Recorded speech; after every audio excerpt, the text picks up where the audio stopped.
Hello, welcome to another edition of AM Whiskey Reviews. I am your host, Ben Rosenthal. Um, I'd like to address some comments that were made after my previous review. If you remember, uh, I had taken up my friend Ronnie's gauntlet that he threw down. Ronnie Kurtenbach had thrown down a gauntlet, had wagered that I could not review a whiskey. In this case, it was a vodka. In the character of an orange tree frog witnessing the Triangle Shirtwaist Fire of 1911, in which many immigrant seamstresses fell to their death or were otherwise burned in the conflagration.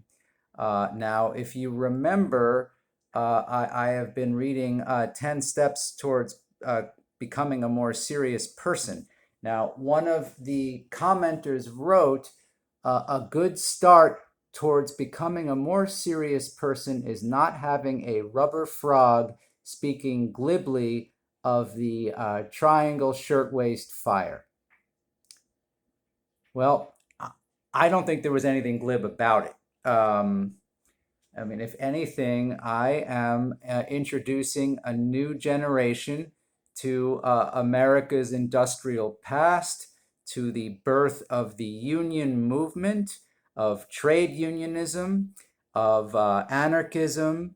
If it takes a rubber frog to make people learn about uh, Emma Goldman and people like that, Sacco and Vanzetti, then I'll go there. I'll do that. I will make that sacrifice. I mean, people have never learned from animals. I mean, we have a bear educating people on forest fire prevention. We have a history of Muppets. I mean, Sesame Street. You never learned anything from Grover.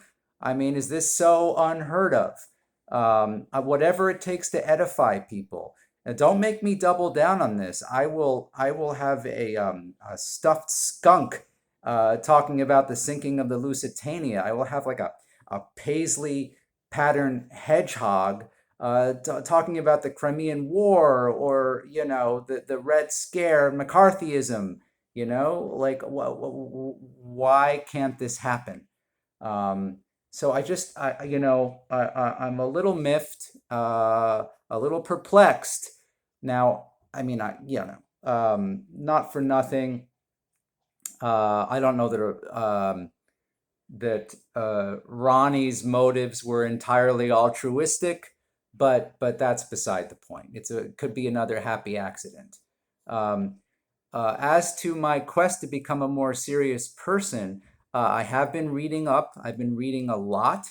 The other day, I was discussing flavonoids, which is not entirely the most depthful subject, but I was speaking about pantheistic monism on a group chartered fishing boat. I was engaging the fishermen in discussions of monism, and the responses were mixed. They were mixed. It was a mixed bag. Some seemed to choose to, maybe they were deep in thought. They were considering what I had said, but they were saying nothing. They were just staring ahead and using the reels. Now, some of them didn't seem like that English might be their first language. They might not be totally fluent. There seemed to be a lot of Colombians and Russians on that boat. Um, Others were a little more vocal in their response. I mean, not hugely, but they seemed to request that I move over a little bit, because in discussing the monism, I was sort of getting tangled up with their lines. I seemed to be interfering with their ability to catch the fluke that they were trying to bring onto the boat. Others seem to object a little more than some of the others. Some seem to approach the skipper and ask exactly, as to what I was doing on the boat. Was there any way to remove me from the boat without docking it? Trying to gauge what kind of swimmer I might be if they were going to remove me from the boat. And could I make it to shore? Some seemed quite desperate when they asked that question of the skipper. I did not catch any fish. I wasn't primarily focused on the fish.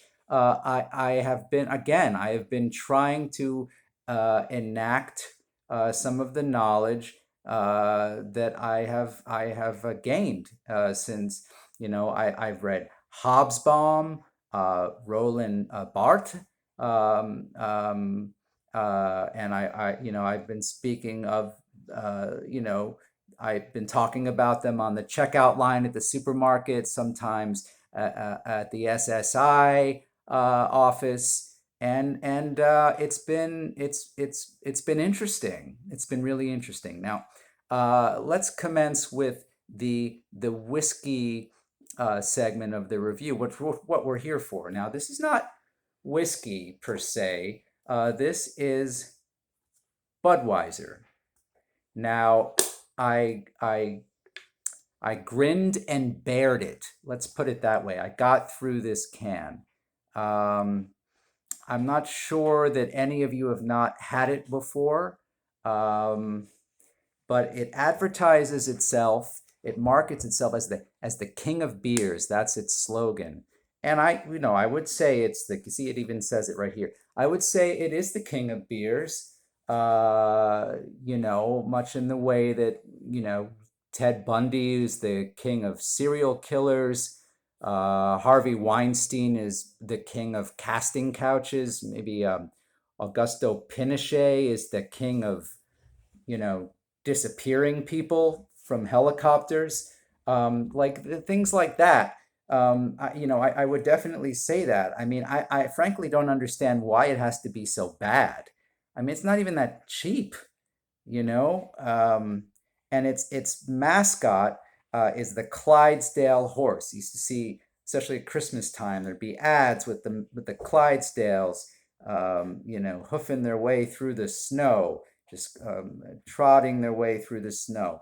And I'm not sure that would be the horse that this beer that comports with the quality of the product.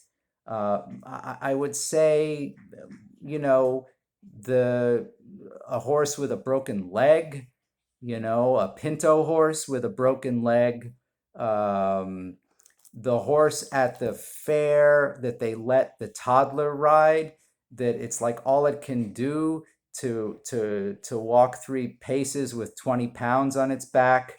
Um, you know, there was a pony or a donkey at a zoo in Cairo that they painted stripes on to make it look like a zebra at a zoo that just wasn't well funded. Maybe that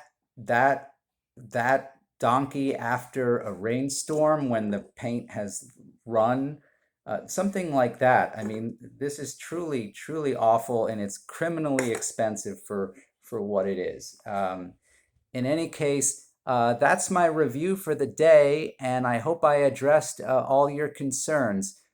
Thank you for coming along for the ride. See you next time. Over and out.